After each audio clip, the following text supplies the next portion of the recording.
on that. Very well. Let me go to Abi Bright now. Abi, the Electoral Commission on the matter of duress for Tema Central said party supporters invaded the collation center and manhandled the district electoral officer, the returning officer, and the election officials. The mob attacked the policemen at the entrance of the collation center and destroyed property, including ballot boxes, voting screens, windows, and doors. Then the last one, the second attempt to collate results on the 9th of December, saw party supporters besiege the collation center and threaten the district electoral officer. In the process, the Tema West district electoral officer, who is not the officer in charge of Tema Central, was forced to declare the results using 146 polling stations out of 148. These things happened, didn't they? They did not. Kemeni, the interesting thing is that all of these processes were covered extensively by your media house and other media houses. So it really doesn't even need to be our word against theirs. These are pure fabrications. And so, I really am very tired of responding to, I think that they're setting an agenda for us that they expect that we follow. This is very shameful. You see, it's sad to see these kinds of people in leadership. I was just listening to one of them right now, just before you came back to us. And I'm like, Ghanaians just spoke to them very clearly. Just on 7th, from 7th, December, the language was very clear that this is not acceptable to us. So I'm wondering when they'll get the message that this is not the way. And they're so inconsiderate of the ordinary Ghanaian. The kind of thing that they're doing now, especially including what is going on today, imagine if we allowed the anger that is boiling and bubbling up in the ordinary Ghanaian to spill over onto them. So I think that the NDC must be commended for going out of our way to stay our supporters who believe in us and trust us for leadership. Our job has actually been to hold them off, because these people might appear like they deserve a response. Look at the kind of things that they're perpetrating in the name of God. And then you're wondering if they really believe that there are no repercussions. There's something very interesting about this situation. You know how they say that the elections are won at the polling station, but I dare say that through this process, we realize that that's another point of fallacy. You can win your elections at the polling stations, but the NPP has just told us that as far as pink sheets are concerned, they studied how to steal with pink sheets. I think this election has introduced a new level of threat for us, that the EC, once they're colluding with the NPP, will not allow the truth on the face of the pink sheet. So that's another thing for us to look at. He also said you should accept every situation. Accept every situation, or only your situation. Because myself, along with 4 others, were declared. You didn't accept it and follow the recommended route for redress. You've gone through all this trouble, including embarrassing yourself, because Ghanaians can see clearly these people have no honor. And to think that this is leadership, I hope that the NDC is listening to a character like himself, calling us brothers and talking about sharing food with us. This is coming from a party of liars, thieves, and killers. They've killed and maimed ordinary, innocent Ghanaians in their quest for power. They've poisoned each other. I'm talking about the Ayayawa So West and other situations, and all the people that have died for elections. And this is what the NDC refuses to do with Ghanaian lives. Because you see what is going on right now. I can understand that those people died in the election. Those people were at the collation centers when the deaths occurred. But you're blaming directly the NPP for causing the death. Yes, I am. But we don't have evidence of that. No, we do have orchestrated that. We do have evidence, because under their directions, the kind of force that was applied to result in those situations were applied. They orchestrated situations like that were so toxic that people will come out and express their disgust at the conditions, and they will respond with force. And that's why I'm saying that NDC should be commended, because you know how many people are ready to come out of their homes and protest against this, and fight and protest against what is going on right now. But the position of my party is that everybody should stand down. including the fact that as a candidate and my lawyer, we walked into the collation center practically naked of any kind of protection or support into the situation that you witnessed with your own cameras. So this is what I'm saying. This is a difference in leadership. So if you ask somebody who is speaking in the name of God, and is obviously somebody who will orchestrate, who would lie, will steal, and somebody who will deceive just to get their own way, because you say you're inconsistent in your speech at every turn. These are people that have no regard either for human life, have no regard for the law, have no regard for anything that is natural.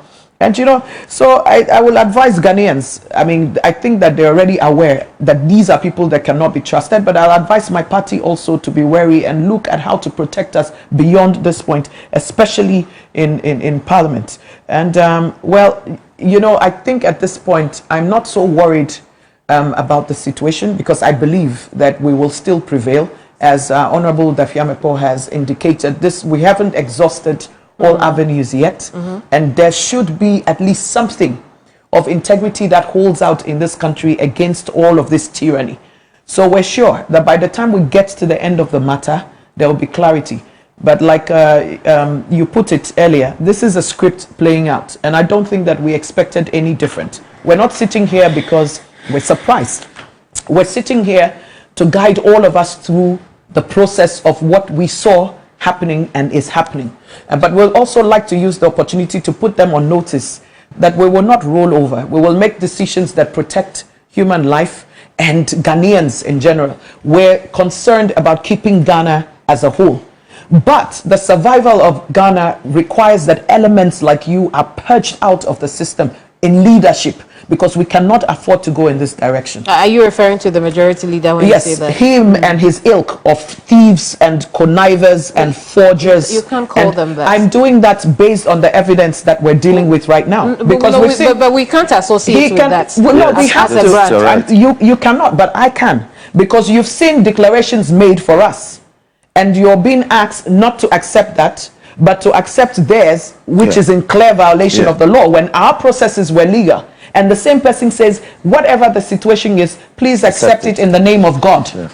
And I can call this person a liar, a trickster, and somebody, I mean, well, whatever it is. But God, the Lord's name in vain. Exactly. And that is even what I fear most. But obviously, these people have gotten away with it to a certain point.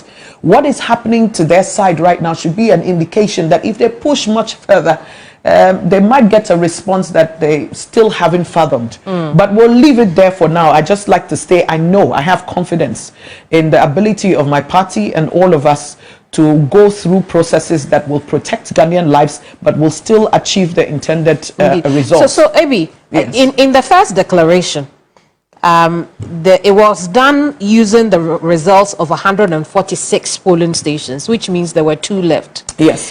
Is there a chance that now that the 2 have been added, that the results could have been flipped?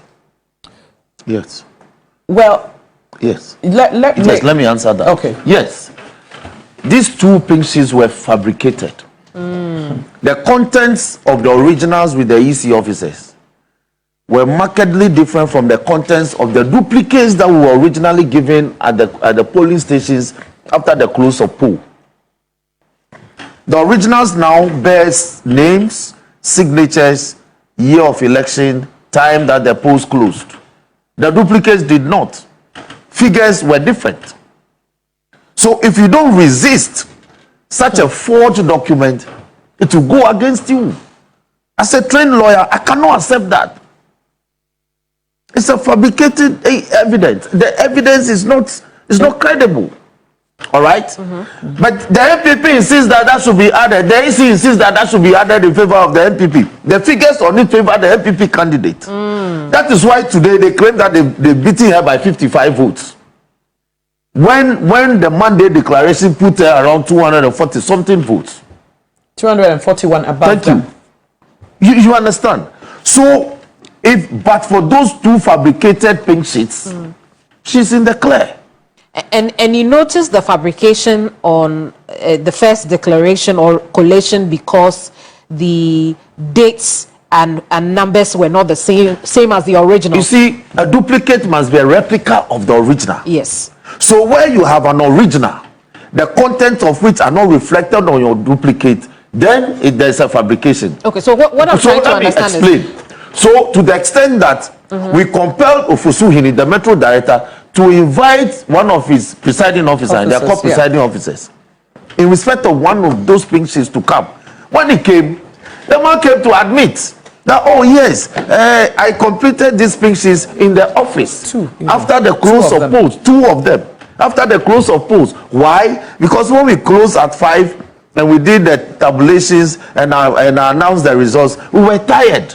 So when I came to the office that I was reminded to complete the pink sheets. That story is also another concussion, because clearly they have sat down to fabricate the pink sheet and insert figures that will favor the NPP candidate. I dare say. Okay. Let me use the opportunity. Let me hear AB out. Okay. Let me use the opportunity to point out that interestingly, there was no name and signature or anything like that on our pink sheets. On the duplicates. On the duplicates. So therefore, you have no way of even proving that that was the original. The officer. Yeah. In the first place. Now you've produced an officer who comes with an excuse. But we're not obliged to accept that, because we don't even know where those sheets came from that you've given us. Okay? So, and that happened in three places. Yeah. And for those 2, this were the excuses. So we refuse to admit, those 2. In fact, originally, there were 18. There were 18 with issues. So we were some totals were not done. So we agreed that okay, this ones some of them they are not figures didn't material. match, but they weren't different from the originals that they had. Okay. So we'll discuss and reach a consensus. But on these 2, it was obvious that the fabrication was just too real. And then there's an admission that these were completed without representation, without our agents. Not to talk of the fact that on these 2 sheets even, we could not authenticate that these were our agents' signatures. So these were very real issues that we weren't going to agree to. But in our case, all our pink sheets were considered. All from the 148 were considered. 2 were rejected based on these reasons after we had conceded on 16. Okay, but the interesting thing about fabrications and stuff like that is done to favor a certain candidate. So when you try to foist it, when you ask, will it affect the result? Of course it will. And we're very sure that this was done extensively. But if they've done a clean job, then you really have no way of saying for sure that this is what happened. Right. But for these 2, there's no way around it. They didn't pass muster under any logical, right. And today explanation. You didn't even have the chance also today to raise those objections, because no, we didn't. And that's the interesting thing. If you look at these most of these seats that are being flipped, it is where they have departed from the norm of collation. So, for example, in my seat and Baba Sadiq's seat, for as examples, the returning officers refused to partake in this process or were prevented from partaking in this process. So, for example, Tema Central, that was one of the main issues with the first collation. But we agreed, if the Metro Director decided that he was the senior officer and decided to relieve the returning officer of his duty to collate and declare, no problem. So he got the returning officer sat there quietly without any involvement in the process and took charge of the process. After which, under supposed duress, you appointed someone else to declare the results on your behalf. Now, these were all decisions that you made. And I'm saying if there was duress, we would have forced you to declare the results. In any case, today, after he himself had complained, and one of the trending issues with Tema Central was that the person who handled the process and did the declaration was not the returning officer. So today I said on my first condition, before my lawyer starts to speak about whether the court order is being complied with or not, is that the returning officer, whose duty it is to manage the process, must be in charge. if you notice in the case of Aplikuma North, that is why he was able to express the decision that without the party's participation, he was not going to go ahead with collation. These are the rights of the returning officer. Now again, this same person who contrived the first situation is sitting in the chair and making the decision that he is going to handle the process today. And we said, but what happens to your RO who is present here? Why don't you stay out of the process and allow the RO to do his job? And this he refused to do. And that's one of the issues that we were arguing about. I'm sure that your cameras captured that. And then the issues that my lawyer has raised after. Interestingly, I think that immediately we left, we hear, and we watched on TV as well, the RO for Tema Central also, just like Aplikuma North did, had threats from indicated that he had threats on his family and his children and all of that from the NPP. And so he was going to recuse himself from the process. Also because we were not there. Also because we were not there. But bear in mind, this guy has been sat and prevented from doing his job from day one. I think that my colleague Baba Sadiq has, you know, a similar issue. Indeed, he does. In addition to the outstanding pink sheets. Indeed. In a bit, we'll go to Alfred, and Alfred will take on that conversation.